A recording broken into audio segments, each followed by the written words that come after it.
Mommy will be right back. She'll come back. I know she will. The trembling whisper floated through the business class cabin of the flight from New York to Zurich. A boy, around 10 years old, sat quietly, his fingers tracing the tabletop like he was searching for something familiar. The Braille menu that should have been there wasn't. He turned his head slightly, dark glasses covering his eyes. No one looked back. Not a single flight attendant stopped. Just the glances from nearby passengers, cold, uneasy. A middle-aged man muttered under his breath, "Thousands of dollars for a flight like this, and they leave a blind kid sitting all alone." A woman whispered to her husband with a sharp edge in her voice, probably off in the VIP lounge while the poor kid fends for himself. The boy dropped his spoon. He reached down, patting the floor under his seat, searching. His trembling hand brushed against the water glass on his tray. Clatter. It tipped, spilling across his pants, ice-cold water soaking through. "I'm sorry. Mommy will be back soon. She'll come back, I know she will." No one stood up. No one said a word. Just an uncomfortable silence spreading slowly down the aisle, row by row. And then, from the seat beside him, a black man in his early 40s, who had just stowed his bag overhead, froze. He looked at the boy. Then he looked around the cabin, and slowly, deliberately, he stepped forward. Not everyone can hear a silent cry for help, but he could, loud and clear, because once, a long time ago, he was the kid the world walked past, like he didn't exist. And in that moment, he knew. What he was about to do might seem small, but it could change the course of an entire family's life. Elijah Moore, dressed in a light gray shirt that fit just right, carried a face marked by experience, but not hardship. He had just settled into seat 3A when he heard it, a whisper so faint it could have been the breeze. "I spilled it. Mommy's gonna be so mad." Beside him, a blind boy was frantically trying to wipe up the spreading pool of water on his tray with a napkin. His small hands trembled. His little vest was already stained. But he didn't cry.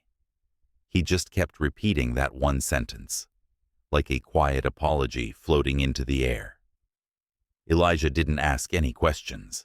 He simply reached into his jacket pocket, opened the overhead compartment, and pulled out a clean personal handkerchief. "Try this instead. Napkins won't be enough." The boy froze, surprised.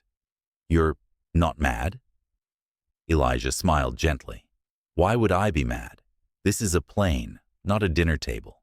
It's just a little spill, that's all." The boy gave a shy smile, his first real expression, and after a long pause, asked softly, "Can you describe the pastry to me? I've never tried that kind before." Elijah closed his eyes, as if to better recall the taste. "It's lightly sweet, smooth, like wet sand under your feet, and smells like the morning sunlight when you stand on your porch." The boy laughed, a clear, bright laugh, his first since boarding the flight. Then he tilted his head. "My name's Leo, and I'm Elijah." "It's really nice to meet you, Leo." In a business class cabin, where most people keep their distance behind the veil of premium tickets, one ordinary man had just done the most extraordinary thing. He saw a child not as an inconvenience, but as a human being. And Elijah had no idea. That little boy's last name was Lang, the only son of Veronica Lang, a woman who could buy the entire airline industry if she wanted to. The seatbelt chime echoed through the cabin as the plane began its descent, engines humming in a steady drone. A woman strode briskly toward seats 3A and 3B, her ivory-colored suit pressed to perfection, not a wrinkle in sight. Her gaze was sharp, like a blade freshly honed.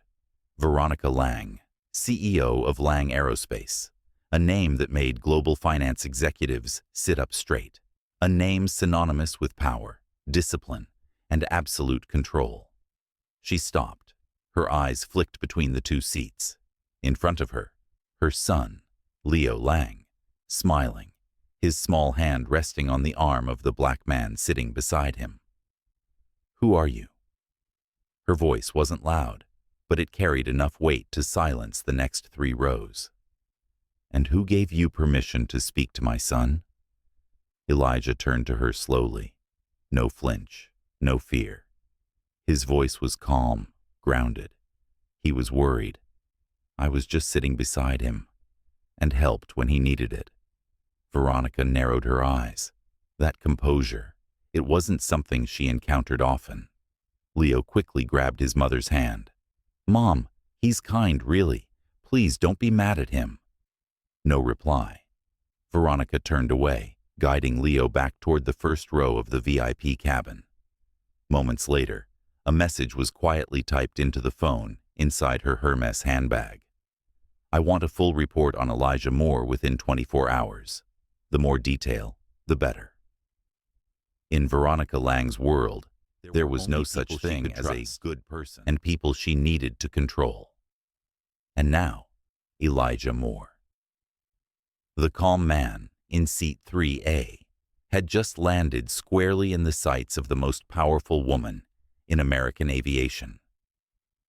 2 days after the flight, Elijah received an email from the Passenger Security Division of Lang Airlines. Subject line: "Notice of unauthorized interaction with a special class passenger." The message was brief, sterile, like it had been written by a machine. "Engaging with an unaccompanied special class passenger without authorization is a violation of our business class cabin safety protocol. This behavior has been documented and may result in future booking restrictions." Elijah chuckled. Not the kind of laugh that comes from joy, the kind that escapes when you realize, in a system supposedly built to protect the vulnerable, kindness itself can be seen as a threat. He didn't respond. He deleted the email. But he didn't forget. That evening, Elijah returned to his small apartment in South Brooklyn, where the hallway light always flickered like it was tired of trying. His mother, Ruth, was hooked up to dialysis, lying on her side in a worn fabric recliner. Her face was thin, frail, but her eyes still held a quiet fire. "Everything okay, baby?" Elijah nodded faintly, forcing a smile. He didn't tell her the seasonal contract with the repair firm had been cut.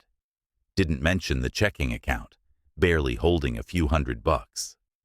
He poured her a glass of water, turned on soft jazz, and sat quietly by her side, watching, listening to her breath.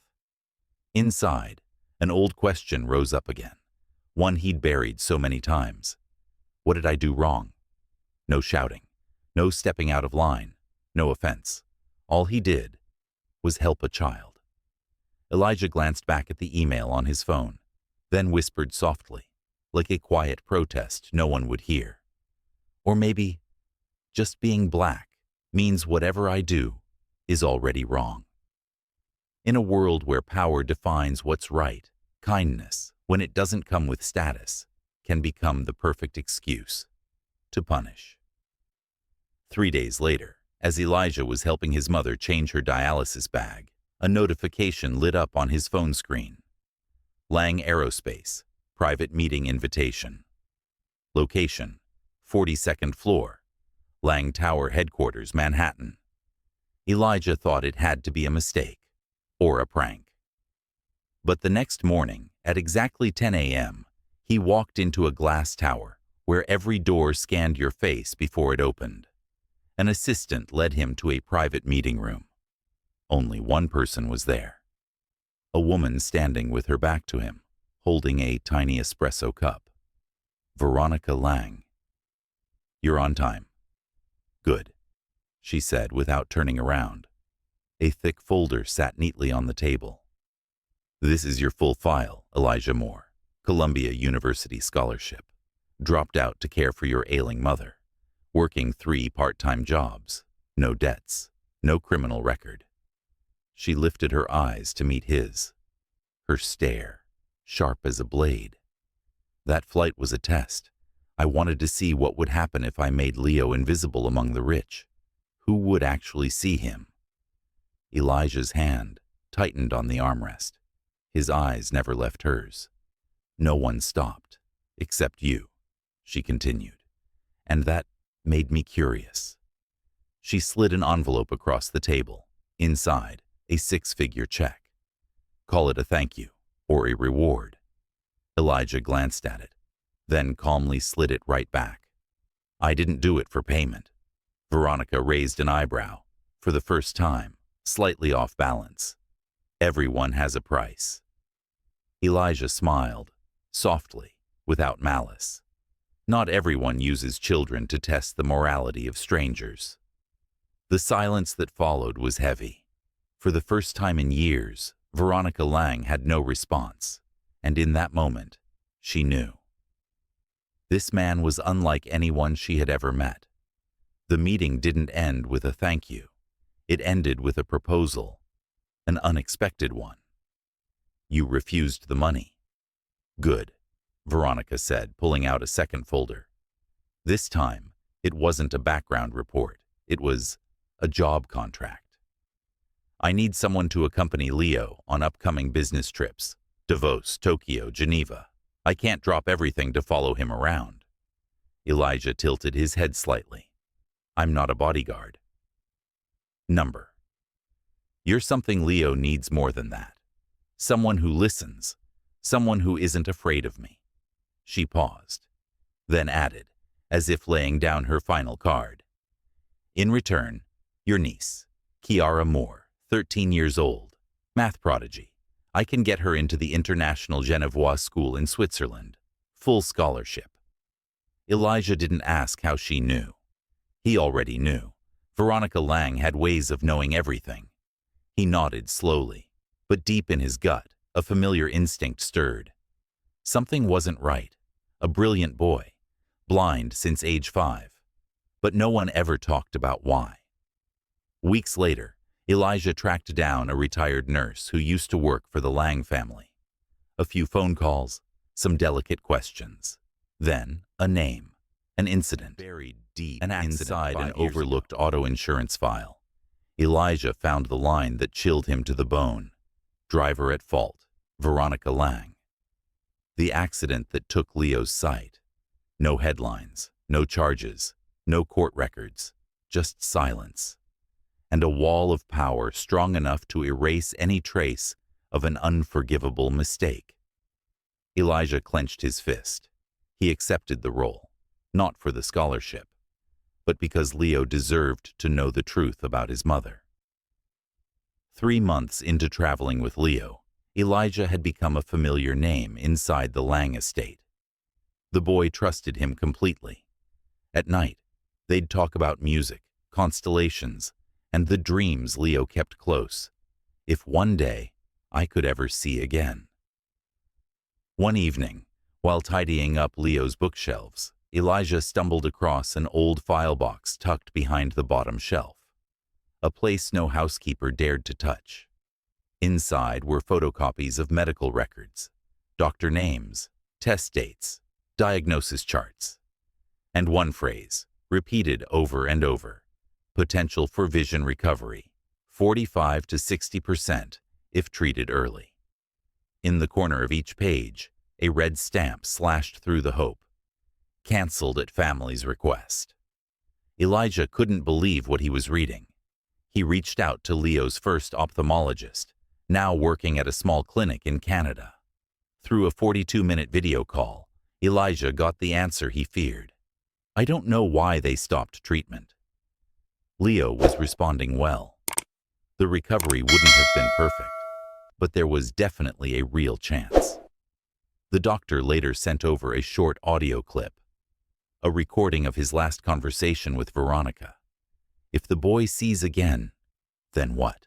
Veronica's voice, cold as steel. Then he'll see me, and he'll hate me. Elijah ended the recording, gripping his phone. This wasn't about fear of losing her son. This was control, maintaining total darkness, to keep the truth hidden. For Veronica Lang, keeping Leo blind had nothing to do with medical limits. It was about the fear of being seen, truly seen, for who she was beneath the perfection, beneath the power, beneath the fear she couldn't bear to face herself. That afternoon, Elijah received an urgent call from Trevor Lang, Veronica's uncle, and the only member of the family who still held onto his conscience. She's taking Leo to a private institute, not for treatment, but to extinguish his last hope. They're going to run tests, fake ones, to prove that his vision is beyond recovery. There was no hesitation. Elijah and Trevor sped toward the northern suburbs, where, tucked away in a forest of pine trees, stood a private clinic. The kind that only opened its doors for people with wealth and secrets to bury. They arrived just as the doctor was preparing to present the pre-arranged results to Veronica. Leo was in the waiting room, sitting quietly with his back slightly hunched, fidgeting with his braille watch in anxious rhythm. Elijah burst through the door. No need for an explanation. Leo immediately recognized his voice and sprang to his feet. "What's going on, Uncle Elijah?" "You deserve the truth, Leo. Come with me." The meeting room door flew open. Veronica stood upright the moment she saw her son, his hand tightly clasped in Elijah's.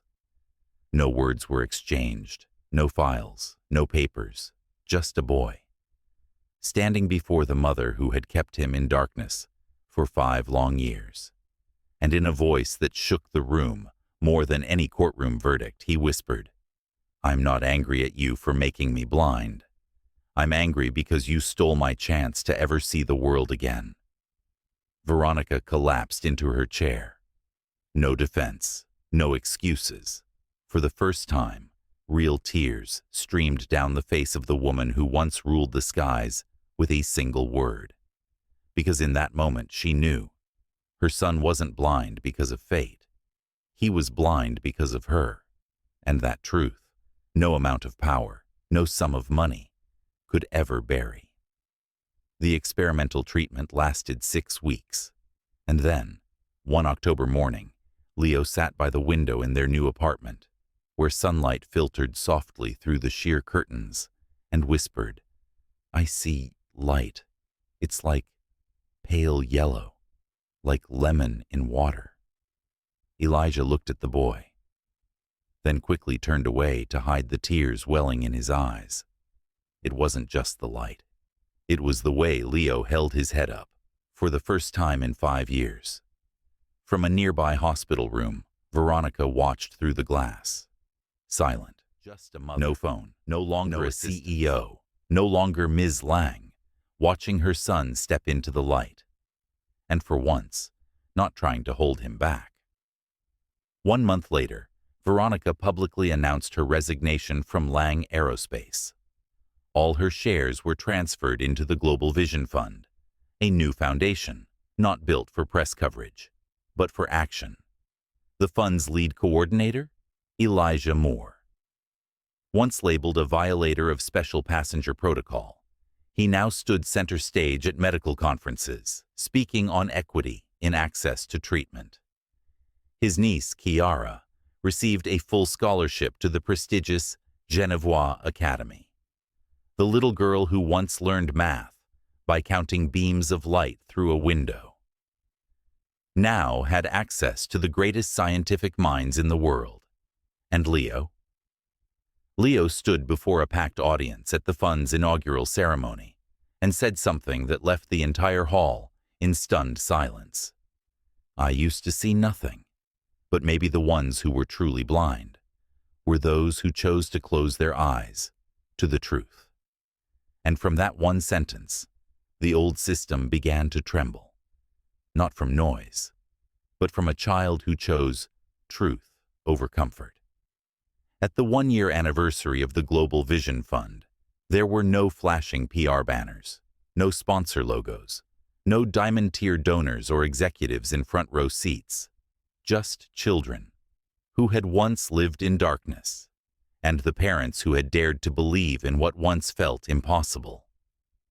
Veronica Lang arrived without fanfare, a simple gray dress, no designer label, hair pulled back in a neat knot, her face bare, no perfectly applied makeup.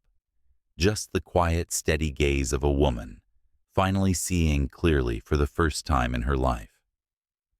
When she was called to the podium, she didn't look at the prepared script. Instead, she turned to Elijah, pulled a folder from her bag, and spoke. Her voice soft but unwavering. I used to believe I could control everything, the markets, the media, even my own son's future. But there was one man who did something I couldn't, not with all my money, not with all my power. He saw my son, when all I could see was my own failure. She handed Elijah the folder. Inside, legal authority over 40% of the foundation. Full control to lead, to hire, to allocate every resource. Because compassion, she said, doesn't come from position. It comes from the courage to truly see others, without judgment. Under the soft glow of stage lights, children came forward, some still learning what light looks like, some still navigating the dark. But every single one of them was smiling. Because that day, what was restored wasn't just vision, it was belief. Belief that goodness still has a place in a world once blind with prejudice. And sometimes, to begin healing a broken system, all it takes is one person brave enough to see what everyone else chose to ignore. 1 year later, on the same flight route from New York to Zurich, Seat 3A bore a small brass plaque, reserved for those who see, with their hearts. No one said it out loud, but most of the airline staff knew the story. It was the seat Elijah Moore once occupied. The black man in the gray shirt, once warned by the airline for unauthorized passenger interaction, now a respected name at global medical conferences. And the boy who once sat in 3B, now walked onto stages on his own, without a guide, his eyes carrying the faint light of vision, but shining more truthfully than anything he'd seen in the 5 long years before. At a press conference announcing the expansion of the Global Vision Fund to 17 developing nations, a young reporter asked Elijah, if you could go back to that day, the moment you sat down in seat 3A, would you do anything different?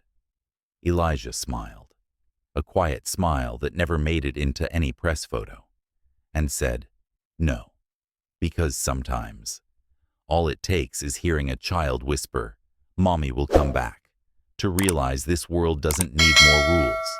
It just needs more people willing to stop. And the truth is, the black man, who was once treated like a stranger in business class, was the only one who dared to truly see. And in doing so, he pulled an entire family out of a darkness that money could never touch.